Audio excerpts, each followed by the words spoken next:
पंढरपूरपासून अवघ्या 15 मिनिटांच्या अंतरावर पंढरपूर करकंब रस्त्यावर धोत्रेज ग्रँड प्रायव्हेट लिमिटेड घेऊन आले आहेत पंचतारांकित सुविधांनी युक्त हॉटेल ग्रँड। तसेच पुणे मुंबईच्या धर्तीवर सर्व सुविधांनी युक्त hotel Shreyas restaurant, veg non veg permit room बार, प्रशिक्षित कुक व होस्टिंग सेवा। हॉटेल ग्रँड मध्ये उपलब्ध आहेत 50 एसी रूम्स, 3500 स्क्वेअर फूट फुटाचा सुसज्ज बकवेट हॉल, भव्य एसी सूट्स, टेरेस गार्डन, भव्य लॉन आणि चेंजिंग रूम सहित स्विमिंग टँक, प्रशस्त पार्किंगची सुविधा। पंढरपूर नजीक असलेल्या हॉटेल ग्रँड या सुसज्ज आणि पंचतारांकित सुविधांनी युक्त hotel grand, hotel Shreyas restaurant, veg non veg permit room बार, पंढरपूर करकंब रोड। संपर्क 02180 24 22 45। गेल्या काही दिवसात मान्सूनने ब्रेक घेतला होता, मात्र आता पुन्हा पावसाचं धुमछान सुरू झालंय। कोकणासह मध्य महाराष्ट्रातील घाटमाथ्यावर मुसळधार पाऊस कोसळत आहे। आज मुंबई, ठाण्यासह कोकणात धोधो पावसाची शक्यता असून घाट भागाला देखील धोक्याचा इशारा देण्यात आलाय। हवामान विभागाने 21 जिल्ह्यांना अलर्ट जारी केलाय। कोकण विभागात पालघर, ठाणे, रायगड आणि रत्नागिरी जिल्ह्यासाठी ऑरेंज अलर्ट जारी करण्यात आला आहे। मुंबई आणि सिंधुदुर्ग जिल्ह्याला येलो अलर्ट देण्यात आलाय।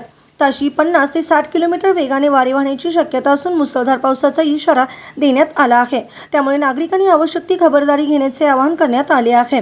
उत्तर महाराष्ट्रात धुळे, नंदुरबार आणि जळगाव जिल्ह्यात हलक्या ते मध्यम स्वरूपाच्या पावसाचा अंदाज आहे। नाशिक जिल्ह्यासाठी येलो अलर्ट तर घाटमाथ्यासाठी ऑरेंज अलर्ट जारी करण्यात आला असून या भागात जोरदार ते अतिमुसळधार पावसाची शक्यता व्यक्त करण्यात आली आहे। पश्चिम महाराष्ट्रातील पुणे, अहिल्यानगर, कोल्हापूर, सातारा, सांगली आणि सोलापूर जिल्ह्यात हलक्या ते मध्यम पावसाचा अंदाज आहे। पुणे जिल्ह्यासाठी येलो अलर्ट तर पुणे घाटमाथ्यासाठी रेड अलर्ट, सातारा आणि कोल्हापूर घाटमाथ्यासाठी ऑरेंज अलर्ट जारी करण्यात आला। या भागात मुसळधार पावसाची शक्यता असून गेल्या 2 दिवसापासून सुरू असलेल्या पावसामुळे नागरिकांना काहीसा दिलासा मिळाला आहे।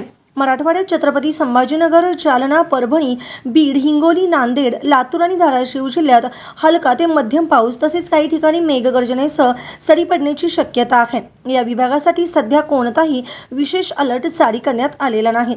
विदर्भातील अकोला, अमरावती, बुलढाणा, भंडारा, चंद्रपूर, गडचिरोली, गोंदिया, नागपूर, वर्धा, वाशिम आणि यवतमाळ जिल्ह्यातही अनेक ठिकाणी जोरदार पावसाचा अंदाज वर्तवण्यात आला आहे। पुढील 1-2 दिवस पावसाचा जोर कायम राहण्याची शक्यता हवामान विभागाने व्यक्त केली आहे। एकंदरीतच राज्यात मान्सून पुन्हा सक्रिय झाला असून हवामान विभागाच्या अंदाजानुसार 27 जुलैपर्यंत राज्यातील अनेक भागात पावसाचा जोर कायम राहण्याची शक्यता आहे। गेल्या काही दिवसाच्या विश्रांतीनंतर पावसाने पुन्हा हजेरी लावल्याने नागरिकांसह शेतकऱ्यांनाही मोठा दिलासा मिळाला आहे।